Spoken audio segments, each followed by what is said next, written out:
கஷ்டமாக இருக்குல்ல. ஐயோ தெய்வமே, அடுத்த பிரிவின்னு ஒன்று கடவுள் கொடுத்தா கூட எனக்கு வேண்டாம். அதுவும் பிறந்தாலும் பிறக்கலாம், வேற ஏதாவது பிறக்கலாம். இந்த மனுஷ பிரிவு மட்டும் வேணவே வேணாம் சாமி.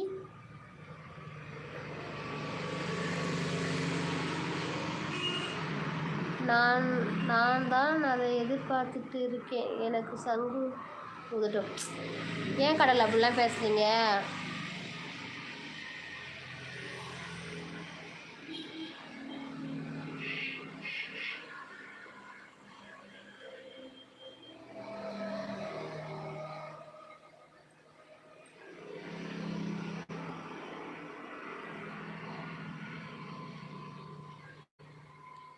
மனுஷ பிரிவிதான் ஏழாம் பிரிவி வேணாம் ரோடிமா. மனுஷ பிரிவியே வேண்டாம்.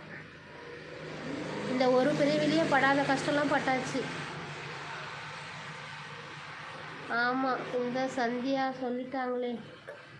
வேணாம் வேணாம். காக்கா குருவி நாயா கூட பிறக்கலாம், மனுஷனை மட்டும் பிறக்கவே கூடாது.